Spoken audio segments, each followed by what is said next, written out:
Okay, so we were rearranging, we were on this sheet, on the third equation, we were rearranging that delta d is equal to vi delta t plus 1/2 a delta t squared for vi. So I had written the equation down. We said we want to get the term with vi all by itself, which means we need to get rid of this other term that's added on. To get rid of it, if it's added on, it means we need to subtract it. So it'll become delta d minus 1/2 a delta t squared is equal to vi delta t. So you subtract it from both sides, or you might say you take it over to the other side where it becomes negative. The terminology kind of depends on who you had for math, but in the end, no matter what you call it, the second term comes over to the other side, and you have delta d is equal to negative delta d minus 1/2 a delta t squared equals vi delta t. We're trying to get the vi alone, so we need to get rid of the delta t over here. So to get rid of the delta t, divide both sides by delta t. It will cancel here, and you will have vi is equal to delta d, vi is equal to delta d minus 1/2 a delta t squared over delta t. Now some people want to cancel this delta t with the t and the t squared, but notice the delta d doesn't have a t in it. So you can't cancel this t on the bottom because all the terms in the top don't have it. So just leave it like this. Some people might want to separate the two terms and write this as delta d over delta t and then cancel here, but I would say just leave it like this. The other way isn't any simpler. Okay? All right, if you flip the page over, the next one wants you to use the same equation but rearrange for a. So we're going to take this equation and we're going to rearrange for a, the acceleration. So this time we want to get the term with the acceleration all by itself, which means we need to get rid of the vi delta t. It's added to the second term, so to get rid of it, we subtract it from both sides. So it becomes delta d minus vi delta t equals 1/2 a delta t squared. Now to get rid of the 1/2, multiply both sides by 2. So this whole thing by 2, delta d minus vi delta t, and if you multiply this whole thing by 2, it's just going to cancel out the 1/2. So you'll have a delta t squared. And now to get the a by itself, you need to get rid of the t squared. So divide both sides by the t squared. Cancels here. You're left with a equals bracket delta d minus vi delta t, close the bracket over t squared. You really can't simplify. Again, these t's can't cancel because the first term doesn't have any in it. And that is your delta d equation, vi delta t plus 1/2 a delta t squared, rearranged for vi. Okay, the third one, part C, is the toughest one on the sheet, like I said. It wants you to take that equation and rearrange for delta t. I'm going to leave that for a second, and I'm going to go to the fourth one, and then we'll come back to that one. So I want you to turn, I know you didn't get it, but there's a reason, trust me. So turn the video off, do the fourth one, which is vf squared equals vi squared plus 2a delta d, and try to rearrange it for the 4 given, and then turn the video back on, and we'll do them together, okay? I'll wait for you. Go ahead. All right, so hopefully you've done that. So the first one, we want to get the vi alone. So vf squared equals vi squared plus 2a delta d. We want to get the vi by itself, so we need to get rid of this 2a delta d. It's added on this side, so we need to subtract it from both sides. So it'll become vf squared minus 2a delta d is equal to vi squared.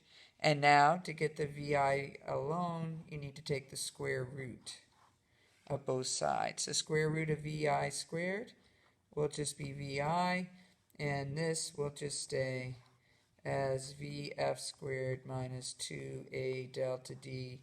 Technically, as you know from math, that would be plus or minus. And so I can sleep tonight. I'm going to rewrite it with my unknown on the left-hand side. Now, some people might want to take this vf squared out, but you cannot because it's connected to the 2a delta d by a subtraction. If it was multiplied, you could, but you can't because it's subtracted. Okay, The next one wants you to rearrange for VF. I'm laughing because you can't really get a lot easier than this, because it's already VF squared is equal to VI squared plus 2A delta D. Rearrange for VF, take the square root of both sides. So you'll have VF is equal to plus or minus square root VI squared plus 2A delta D. The plus or minus comes from the fact that, like, when you take the square root of 16, it could be plus 4 or minus 4, right? If you square 4, you get 16, but if you square minus 4, you get 16. So you can't tell when you take the square root if the number under the root was originally plus or minus. So that's where it comes from. C, it wants you to rearrange for A. So VF squared equals VI squared plus 2A delta D. We want to rearrange for A, so we need to get this term by itself, so we need to get rid of the VI squared.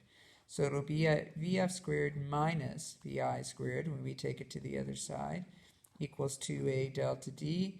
And now to get the A alone, divide by 2 delta D and divide by 2 delta D. 2 cancels, delta D cancels.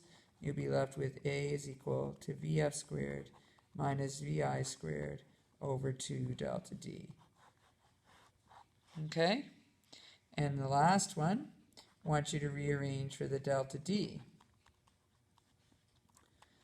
It's going to look an awful lot like what we just did. First step, take the VI over. So it'll be VF squared minus VI squared is equal to 2A delta D. This time we want the delta D by itself, so divide both sides by 2A. The 2A cancels, you're left with delta D is equal to VF squared minus VI squared over 2A, and you are done. All right, we've avoided it long enough. Time to go back to the third one, part C. Okay, so it was delta D is equal to VI delta T plus 1/2 A delta T squared. And you're trying to solve for T, rearrange for T. But notice there's a T squared term and a T term and a term that doesn't have T in it. This is a quadratic. That's why I left it to the end. This is like your AX squared. This is your BX, and this is your C. And we're going to have to use that quadratic formula that I showed you to be able to solve it. So we need to rearrange it so that the squared term is first. So it'll be 1/2 A delta T squared. B term is next, so VI delta T. And then the D delta D needs to come over, equals 0. Okay, so now it's in, maybe I'll change color. Now it's in AX squared plus BX plus C form, where the purple A is actually equal to 1/2 A, this part in front of the T. The B is actually equal to VI. And the C is actually equal to minus delta D. I will never ask you to do this on a test or an exam. I just want to show you, okay? So you'll never have to rearrange this equation like this. All right, so we need to use the quadratic formula, and the quadratic formula was x, but x can be delta t, is equal to negative b plus or minus the square root of b squared minus 4ac all over 2a. So where the negative b is, I'm going to fill in negative vi. Plus or minus square root b squared, so vi squared, minus 4a, which was 1/2 times the acceleration, c, which was negative delta d, all divided by 2 times a, which is 2 times 1/2. Okay? So now we can simplify a bit. Negative vi plus or minus, under the square root, this will be vi squared. Negative and negative will be plus. 1/2 of 4 is 2, and this will be a delta d. And on the bottom, 2 times 1/2 is just 1. It'll be a. Now, here's the cool thing. Look at this. This we have right here. The plus or minus vi squared plus 2a delta d is this part. This whole thing is really vf. So what this equation is saying is delta t is equal to negative vi plus VF over A